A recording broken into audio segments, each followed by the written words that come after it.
ಮೈಸೂರಲ್ಲಿ ಪಾರಿವಾಳಗಳಿಂದ ಅರಮನೆಗೆ ಕುತ್ತು ಎದುರಾಗಿದೆ. ಪಾರಂಪರಿಕ ತಜ್ಞರಿಂದ ಆತಂಕಕಾರಿ ಅಂಶ ಬೆಳಕಿಗೆ ಬಂದಿದೆ. ಮೈಸೂರಲ್ಲಿ ಪಾರಿವಾಳಗಳಿಂದ ಅರಮನೆಗೆ ಕುತ್ತು ಬಂದಿದೆ. ಪಾರಂಪರಿಕ ತಜ್ಞರಿಂದ ಆತಂಕಕಾರಿಯಾದಂತಹ ಅಂಶ ಬೆಳಕಿಗೆ ಬಂದಿದೆ.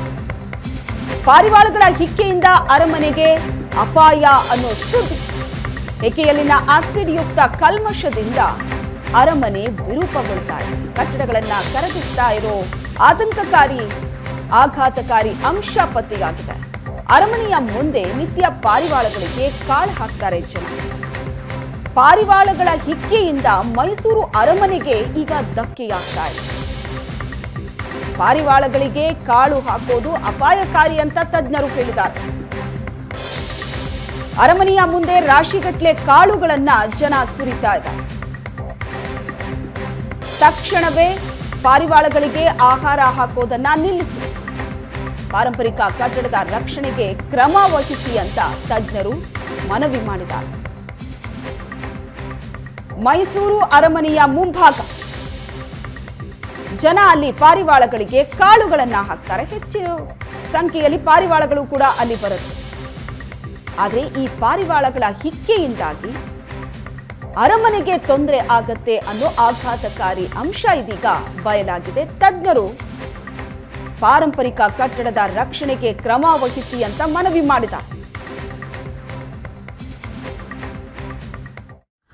ವಿಶ್ವವಿಖ್ಯಾತ ಮೈಸೂರಿನ ಅರಮನೆಗೆ ಈಗ ಧಕ್ಕೆ ಉಂಟಾಗುವಂಥ ಆತಂಕ ಸೃಷ್ಟಿಯಾಗಿರ್ತಕ್ಕಂಥದ್ದು. ಆ ಒಂದು ಧಕ್ಕೆಯನ್ನು ತರ್ತಾ ಇರ್ತಕ್ಕಂಥದ್ದು ಅರಮನೆ ಮುಂಭಾಗದಲ್ಲಿರ್ತಕ್ಕಂಥ ಪಾರಿವಾಳಗಳು ಅನ್ನುವುದು ಒಂದು ವಿಶೇಷ ಆಗಿರ್ತಕ್ಕಂಥದ್ದು. ನೀವು ಇಲ್ಲಿ ಗಮನಿಸ್ಬೋದು, ಮೈಸೂರಿನ ಅರಮನೆ ಮುಂಭಾಗದಲ್ಲಿರ್ತಕ್ಕಂಥ ಕೋಟೆ ಆಂಜನೇಯ ಸ್ವಾಮಿ ದೇವಸ್ಥಾನ ಇದೆ. ದೇವಸ್ಥಾನದ ಮುಂಭಾಗದಲ್ಲಿ ಪ್ರತಿ ದಿನವೂ ಕೂಡ ಸಾವಿರಾರು ಪಾರಿವಾಳಗಳು ಬರ್ತಾವೆ. ಈ ಪಾರಿವಾಳಗಳು ಇಲ್ಲಿ ಬರಲಿಕ್ಕೂ ಒಂದು ಕಾರಣ ಏನಂತ ಹೇಳಿದ್ರೆ, ಇಲ್ಲಿ ಬರ್ತಕ್ಕಂತಹ ಜನರೇನಿರ್ತಾರೆ ಅವರು ಈ ಪಾರಿವಾಳಗಳಿಗಾಗಿ ಕಾಳುಗಳನ್ನು ತಂದಾಕ್ತಾರೆ. ಅದೇ ರೀತಿಯಾಗಿ ಕಾಲೇಜು ಯುವತಿಯರು ಕೂಡ ಬರುವಂಥದ್ದು. ಅದರ ಜೊತೆಗೆ ಇಲ್ಲಿ ಹೊಸದಾಗಿ ಮದುವೆ ಆಗುವಂಥ ಜೋಡಿಗಳೇನಿರ್ತವೆ ಫೋಟೋಶೂಟ್ಗಾಗಿ ಕೂಡ ಬರ್ತಾರೆ. ಅಂತಹ ಬರುವಂತಹ ಜನರೇನಿರ್ತಾರೆ ಅವರೆಲ್ಲರೂ ಕೂಡ ಈ ರೀತಿಯಾಗಿ ಪಾರಿವಾಳಗಳಿಗೆ ಕಾಳುಗಳನ್ನು ಹಾಕುವಂಥ ಕೆಲಸವನ್ನು ಮಾಡ್ತಾರೆ. ಇನ್ನು ಕಾಳುಗಳನ್ನು ತಿಂದಂಥ ಪಾರಿವಾಳಗಳೇನಿರ್ತವೆ ಅವುಗಳು ನೇರವಾಗಿ ಅರಮನೆಯ ಕಟ್ಟಡ ಏನಿರುತ್ತೆ ಕಟ್ಟಡಕ್ಕೆ ಹೋಗಿ ಸೇರ್ತವೆ. ಅಲ್ಲಿ ಅವುಗಳ ಪಿಕ್ಕೆಗಳು ಅಂದರೆ ಹಾಕುವಂಥ ಕಸ ಏನಿದೆ ಅದು ಕಟ್ಟಡಗಳ ಗೋಡೆಗಳ ಮೇಲೆ ಬಣ್ಣಗಳ ಮೇಲೆ ಬಿದ್ದಂಥ ಸಂದರ್ಭದಲ್ಲಿ ಅವುಗಳು ಸಂಪೂರ್ಣವಾಗಿ ಹಾಳಾಗ್ತವೆ ಅನ್ನೋದನ್ನು ಕೂಡ ಇಲ್ಲಿ ತಜ್ಞರು ಗಮನಿಸಿದ್ದಾರೆ. ನೀವು ಇಲ್ಲಿ ಗಮನಿಸ್ಬೋದು, ಪಾರಂಪರಿಕ ಕಟ್ಟಡಗಳೇನಿವೆ ಕಟ್ಟಡಗಳ ತುಂಬ ಸಂಪೂರ್ಣವಾಗಿ ಹಕ್ಕಿಗಳು ಇರ್ತವೆ. ಆ ಹಕ್ಕಿಗಳು ಇಲ್ಲಿ ಕಾಳು ತಿಂದಂಥ ಹಕ್ಕಿಗಳೇನಿವೆ ಅಲ್ಲೆಲ್ಲ ಹೋಗಿ ವಾಸ ಮಾಡ್ತವೆ. ವಾಸ ಮಾಡುವಂಥ ಸಂದರ್ಭದಲ್ಲಿ ಅವುಗಳು ಹಾಕುವಂಥ ಒಂದು ಪಿಕ್ಕೆ ಏನಿರುತ್ತೆ, ಆ ಹಾಕುವಂಥ ಕಸ ಏನಿರುತ್ತೆ ಅದು ಆಸಿಡ್ನಿಂದ ಕೂಡಿರ್ತಕ್ಕಂಥದ್ದಾಗಿರೋ ಕಾರಣಕ್ಕಾಗಿ ಕಟ್ಟಡವನ್ನು ವಿರೂಪಗೊಳಿಸುತ್ತೆ, ಜೊತೆಗೆ ಕರಗಿಸುತ್ತೆ ಅನ್ನೋದನ್ನ ಈಗ ಸದ್ಯಕ್ಕೆ ತಜ್ಞರು ಗುರುತಿಸಿರ್ತಕ್ಕಂಥದ್ದು. ಈ ಕಾರಣಕ್ಕಾಗಿಯೇ ಕೂಡ ಇಲ್ಲಿ ಪಾರಿವಾಳಗಳನ್ನು ಇರಲಿಕ್ಕೆ ಬಿಡಬಾರ್ದು, ಜೊತೆಗೆ ಇವುಗಳಿಗೆ ಕಾಳು ಹಾಕುವಂಥದ್ದೇನಿದೆ ಅವುಗಳನ್ನು ನಿಷೇಧ ಮಾಡಬೇಕು ಅಂತಲೂ ಕೂಡ ತಜ್ಞರು ಈಗ ಕೇಳ್ಕೊಂಡಿರ್ತಕ್ಕಂಥದ್ದು. ಬನ್ನಿ, ಇಲ್ಲಿ ಕಾಲೇಜು ಯುವತಿಯರಿದ್ದಾರೆ, ನೀವು ಇಲ್ಲಿ ಗಮನಿಸ್ಬೋದು ನೋಡಿ. ಈಗ ಈ ರೀತಿಯಾಗಿ ಏನು ಮೈಸೂರಿನ ನಾಗರಿಕರೇನಿರ್ತಾರೆ ಅವರು ಈ ಪಾರಿವಾಳಗಳಿಗೆ ಜೋಳ ಗೋಧಿ ಸೇರಿದಂತೆ ವಿವಿಧ ಕಾಳುಗಳನ್ನು ಪ್ರತಿನಿತ್ಯವೂ ಕೂಡ ಹಾಕ್ತಾರೆ. ಇಂದ ಹಾಕುವಂಥ ಸಂದರ್ಭಕ್ಕಾಗಿಯೇ ಕೂಡ ನಗರದಲ್ಲಿ ಇರ್ತಕ್ಕಂಥ ಇತರ ಭಾಗಗಳಲ್ಲಿ ಇರ್ತಕ್ಕಂತಹ ಈ ಪಾರಿವಾಳಗಳೇನಿವೆ ಅವೆಲ್ಲವೂ ಕೂಡ ಸಂಪೂರ್ಣವಾಗಿ ಬರ್ತವೆ. ಹಿಂಗೆ ಬರುವಂತಹ ಪಾರಿವಾಳಗಳು ಇಲ್ಲಿ ಕಾಳುಗಳನ್ನು ತಿಂದಾದ ನಂತರದಲ್ಲೇ ಇರ್ತಕ್ಕಂಥ ಪಾರಂಪರಿಕ ಕಟ್ಟಡ, ಅದರಲ್ಲೂ ಕೂಡ ವಿಶ್ವವಿಖ್ಯಾತಿಯನ್ನು ಪಡೆದಿರ್ತಕ್ಕಂಥ ಮೈಸೂರು ಅರಮನೆ ಏನಿದೆ ಅರಮನೆಯ ಕಟ್ಟಡಗಳ ಮೇಲೆ ಹೋಗಿ ಕೂರುತ್ತೆ. ಈ ಕೂರುವುದರಿಂದ ಹೆಚ್ಚಿನ ಸಮಸ್ಯೆಗಳಾಗುತ್ತೆ ಅನ್ನೋದನ್ನು ಈಗ ತಜ್ಞರು ಗುರುತಿಸಿರ್ತಕ್ಕಂಥದ್ದು. ನೀವು ಇಲ್ಲಿ ಗಮನಿಸ್ಬೋದು, ಮೈಸೂರು ಅರಮನೆಯ ಬಲರಾಮ ದ್ವಾರ ಏನಿದೆ ಬಲರಾಮ ದ್ವಾರದಲ್ಲೂ ಕೂಡ ಆ ಕಟ್ಟಡದ ಮೇಲೆ ಇಡೀ ಪಾರಿವಾಳಗಳ ಗುಂಪೆ ಸೇರಿರ್ತಕ್ಕಂಥದ್ದನ್ನು ಗಮನಿಸ್ಬೋದು. ಅಂದರೆ ಕೇವಲ 5 ನಿಮಿಷ 10 ನಿಮಿಷ ಕೂಡ ಇರೋದಿಲ್ಲ, ಪ್ರತಿನಿತ್ಯವೂ ಕೂಡ ಅಲ್ಲೇ ವಾಸ ಆಗುತ್ತೆ. ಇಲ್ಲೇ ಕಾಳು ಸಿಗೋದ ಕಾರಣಕ್ಕಾಗಿಯೇ ಕೂಡ ಅಲ್ಲಿ ವಾಸ ಆಗುತ್ತೆ. ಅಕ್ಕಪಕ್ಕದಲ್ಲಿ ಇರ್ತಕ್ಕಂಥ ಮರಗಿಡಗಳೇನಿವೆ ಅವುಗಳಲ್ಲೂ ಕೂಡ ವಾಸವನ್ನು ಮಾಡ್ತವೆ. ಅಂದರೆ ಕಟ್ಟಡಗಳಲ್ಲಿ ಹೋಗಿ ಸೇರಿಕೊಳ್ಳುವಂಥ ಪಾರಿವಾಳಗಳೇನಿರ್ತವೆ ಅವುಗಳು ಕಾಳನ್ನು ತಿಂದ ಸಂದರ್ಭದಲ್ಲಿ ಅಲ್ಲಿ ಹಾಕುವಂತಹ ಪಿಕ್ಕೆಗಳೇನಿದೆ ಆ ಪಿಕ್ಕೆಗಳು ಆ್ಯಸಿಡ್ನಿಂದ ಕೂಡಿರೋ ಕಾರಣಕ್ಕಾಗಿ ಕಟ್ಟಡವೂ ಕೂಡ ವಿರೂಪ ಆಗುತ್ತೆ. ಅದರ ಜೊತೆಗೆ ಅಲ್ಲಿನ ಬಣ್ಣ ಹೋಗುತ್ತೆ ಮತ್ತು ಕಟ್ಟಡ ಕರಗಿ ಹೋಗುತ್ತೆ ಅನ್ನೋ ಒಂದು ಆತಂಕವನ್ನು, ಅಂದರೆ ಅದರ ಒಂದು ತಜ್ಞರ ವರದಿಯನ್ನು ಈಗ ನೋಡಿರ್ತಕ್ಕಂಥದ್ದು. ಹೀಗಾಗಿ ಕೂಡ ತಜ್ಞರು ಈ ಒಂದು ಭಾಗದಲ್ಲಿ ಹೆಚ್ಚು ಪಾರಿವಾಳಗಳಿಗೆ ಉತ್ತೇಜನವನ್ನು ಕೊಡಬಾರ್ದು ಅನ್ನೋ ಒಂದು ಒತ್ತಾಯವನ್ನು ಕೂಡ ಮಾಡ್ತಾ ಬರ್ತಾ ಇದ್ದಾರೆ. ಕ್ಯಾಮ್ರಾ ಪರ್ಸನ್ ನವೀನ್ ಜೊತೆ ಮಧುರಂ ಚಿನ್ಕುರುಳಿ, ಏಷ್ಯಾನೆಟ್ ಸುವರ್ಣ ನ್ಯೂಸ್, ಮೈಸೂರು.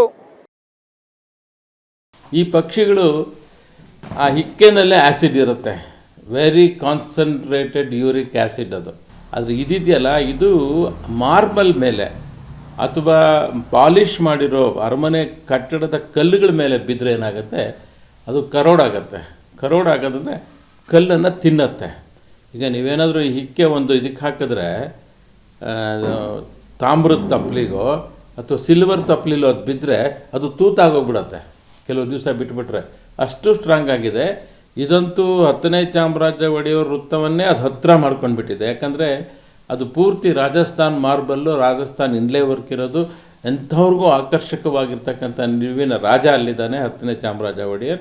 ಅಲ್ಲಿ ಸುತ್ತ ಪಾರಿವಾಳಗಳು ಹಿಕ್ಕೆ ಹಾಕಿ ಹಾಕಿ ಹಾಕಿ ಕಾರ್ಪೊರೇಷನವರು ಕ್ಲೀನ್ ಮಾಡೋದೇ ಒಂದು ದೊಡ್ಡ ಸಮಸ್ಯೆ ಆಗಿಬಿಟ್ಟಿದೆ. ಅದನ್ನು ಹಂತ ಹಂತವಾಗಿ ಕಡಿಮೆ ಮಾಡೋದು ಅಂತ ತೀರ್ಮಾನ ಮಾಡಿ, ಒಂದೇ ಸರಿ ಮಾಡಿದ್ರೆ ಅವು ದಿಕ್ಕಪ್ಪಡ್ದೆ ತಕ್ಕೊಪ್ತದಕ್ಕೆ ಆಹಾರ ಸಿಕ್ಕದೆ ಆ ಕಡೆ ಈ ಕಡೆ ಒದ್ದಾಡೋಕ್ಕೆ ಶುರು ಮಾಡಿಬಿಡ್ತೇವೆ ಅಂಥೇಳಿ ಹಂತ ಹಂತವಾಗಿ ಕಡಿಮೆ ಮಾಡಿ ಅದನ್ನು ನಿಲ್ಲಿಸ್ತೀವಿ ಅಂತ ಇವತ್ತು ನನಗೆ ಕಾರ್ಪೊರೇಷನವ್ರು ಫೋನ್ ಮಾಡಿ ಹೇಳಿದ್ರು.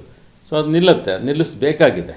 ಅದರಿಂದ ಆಗ್ತಕ್ಕಂಥ ಹಾನಿ ಮಾತ್ರ ಯಾರೂ ಯೋಚನೆ ಮಾಡಿಲ್ಲ ಅದ್ರ ಬಗ್ಗೆ, ಅಷ್ಟರ ಮಟ್ಟಿಗೆ ಹಾನಿ ಆಗುತ್ತೆ. ಈ ಪಾರಿವಾಳಗೆ ಹಾಕೋದನ್ನ ತಕ್ಷಣ ನಿಲ್ಲಿಸಬೇಕು. ಕ್ರಮ ಕೈಗೊಳ್ತಾ ಇರೋದು ಮಾತ್ರ ಸಂತೋಷಕರವಾದ ವಿಷಯ. ಈ ಪಕ್ಷ